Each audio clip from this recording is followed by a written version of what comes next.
이어서 코로나 얘기로 넘어가 보도록 하겠습니다. 지금 코로나 신규 확진자 오늘도 300명대 후반을 지금 기록하고 있습니다.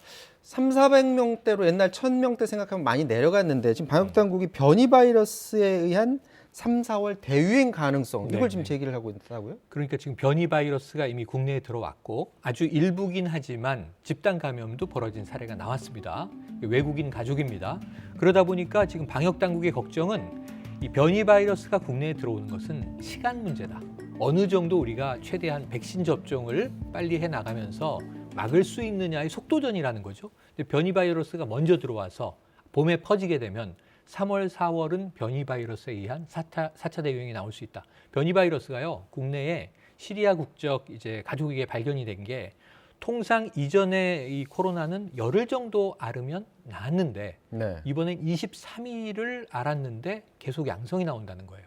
지속 시기도 길어졌고 감염력은 강화됐다고 알려져 있고 항체 그 백신에 대한 반응도 지금 고민이 있는 것이고 그러다 보니까 만약에 이게 국내에 풀리기 시작하면 영국은 이미 지난 가을에 퍼진 것으로 보여지는데 올해 들어와서 영국 바이러스가 얘기됐을 때는 3분의 2 정도가 퍼졌을 때 확인된 거거든요. 그래서 국내에도 이미 들어와 있을 가능성을 방역당국은 걱정하고 있습니다. 앞서 말씀하신 그 해외에서 입국한 사람이 변이 바이러스의 확진 판정을 받았는데 이게 이해가 안 되는 게 집에서 자가 격리 중인데 친척들이 어떻게 자가 격리 중인 사람 집으로 찾아가서 감염을 그러니까 우리나라가 24시간 뭐 통제를 하거나 감시 체제를 운영하는 게 아니라 말 그대로 자가 격리이기 때문에 스스로 두 주일은 접촉하지 말고 혼자 지내십시오잖아요. 본인이 알면서도 받은 거예요, 친척들? 예, 그러니까 아랍에미리트에서 들어와서 귀국을 하고 음성이었겠죠. 그래서 자가 격리를 하는 와중에 친척 한 명이 찾아오는데 접촉을 한 겁니다. 그리고 이 친척을 통해서 감염이 됐을 텐데 지역사회로 퍼져나간 게 무려 38명입니다. 그럼 같은 바이러스 종이라고 본다면 다 변일 거 아니에요. 근데 우선 4명만 검사가 됐는데 38명 집단 감염 중에 4명은 변이 바이러스로 확인이 됐고 나머지 34명은 검사 중에 있습니다. 상당히 퍼지고 있는 거죠. 자, 이제 설 연휴 때 과연 우리가 어떻게 이 방역을 잘 지킬 것인가 이것도 지금 관심인데 많이들 제주도로 여행을 가는 것에 대해서 우려를 하고 있습니다. 원희룡 제주지사가 최대한 여행 자제해달라 지난 추석에 이어서 또다시 이 점을 강조했습니다. 잠깐 보도록 하겠습니다. 지역 간 이동과 빈번한 접촉은 광범위하고 산발적인 지역 감염으로 이어질 우려가 큽니다. 이번 설에는 비대면으로 안부를 전하는 것이 사랑하는 부모님의 안전과 가족들의 건강을 지키는 길입니다. 아울러 제주를 진정으로 아끼신다면 설 연휴에 제주 여행은 잠시 미뤄주시기를 간곡히 부탁드립니다. 지금 저런 말을 하는 이유가 있는 게 지금 이번 설 연휴에 여행을 가려고 하는 사람들이 많은 것 같아요. 그 지난 추석에도 불효자는 옵니다라는 그런 현수막 문구가 관심을 많이 받았었는데 이번에 그 주요 관광지, 숙박시설 지금 예약들이 많이 차 있나 보죠? 지난해 불효자는 옵니다 했더니 고향에 안 가고 다 축항스를 갔죠. 이때도 강원도와 제주도 숙박시설 예약률이 엄청 높았어요. 올해는 숙박시설의 3분의 2까지만 예약을 받게 통제를 했음에도 불구하고 지금 이 첫날 여행을 떠나겠다 34% 정도가 지금 나타나 있고요. 둘째 날 30%, 셋째 날 25% 내외, 마지막 일요일도 한 9% 됩니다. 여행을 많이 가고 지금 이 숙박 예약률이 제일 높은 곳은 강원도입니다. 그 다음에 제주도, 그 서울, 경기, 경북 아마 경주 정도가 될 것 같은데 지금 예약률이 한 20% 근접하고 있거든요.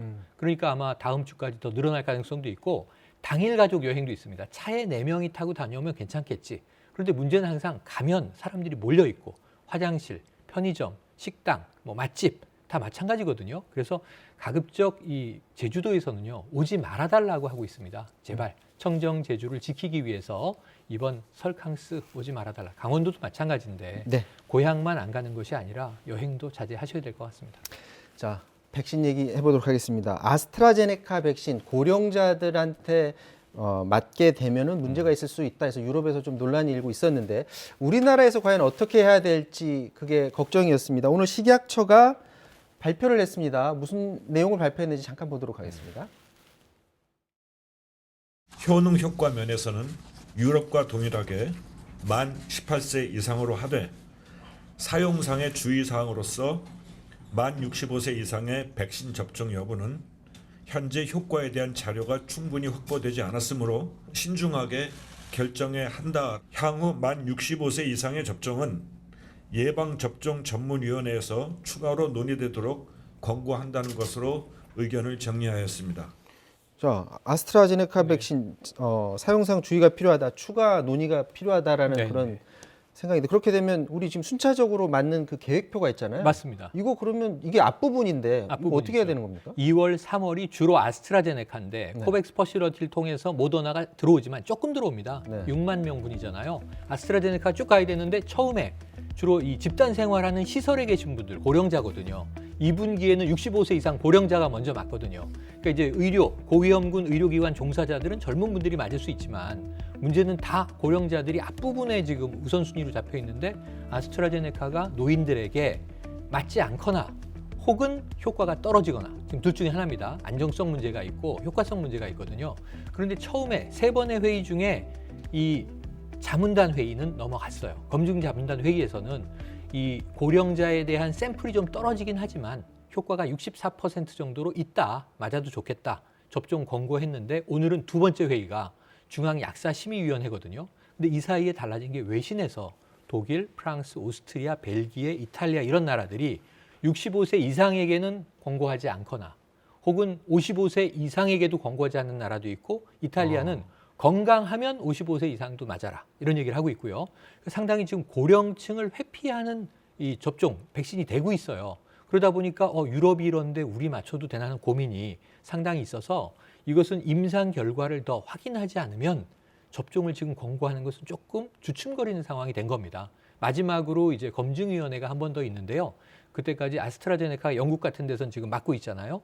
최대한 임상 데이터를 더 구해서 효과를 확인할 수 있으면 모르겠지만 지금 정도 상태라면 상당히 우리가 계획했던 백신 접종 계획이 어그러질, 꼬일 잘못하면은 그 있습니다. 계획 자체, 맞는 그 순서 자체를 약간 바꾼다든지 조금 더 미룬다든지 그런 게 있을 가능성도 지금 남아 있는 상황으로. 근데 아스트라제네카를 뒤로 늦게 공급해 주세요 하고 먼저 당길 수 있는 게 없는 경우니까 그렇다면 오히려 젊은 사람을 먼저 맞추겠다라든가 우선순위가 조절되지 않으면 이 문제가 해결되기 어렵겠습니다. 자, 오늘 코로나19 치료제 허가 국산 제품이죠. 이게 허가 여부 오늘 결정 났죠? 났습니다. 셀트리온에서 만든 건데 어떻게 났죠? 그 효과가 긴급 승인을 권고했습니다. 권고했어요. 네네. 그러니까 이제 조건부예요. 조건부 긴급 승인이 난 건데, 조건은 뭐냐면 지금 임상이 제대로 다 되지 않았는데 현재까지 실험에서는 효과가 있다. 경증 환자가 중증으로 넘어갈 때 이것을 맞으면 이게 1kg당 한 40mg을 주사 형태로 맞는 겁니다. 그러면 54% 정도 중증으로 가는 것을 막는 효과가 검증됐어요. 하지만 임상 자료가 너무 작다는 겁니다. 앞으로 이걸 치료에 쓸 거 아닙니까? 그럼 3상 임상 자료를 만들어서 보고한다는 조건 하에 일단 현장에서 이 치료제를 쓸 수 있게 됐고요. 이건 항체 치료제로는 세계 3번째이기 때문에 우리나라 제약업계에서는 상당한 개가 있는 것이 맞습니다.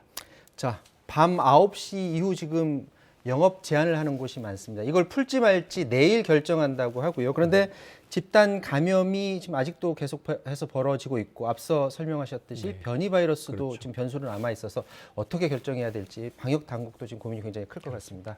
여기까지 하도록 하겠습니다. 지금까지 최영일 평론가와 말씀 나눴습니다. 고맙습니다. 고맙습니다.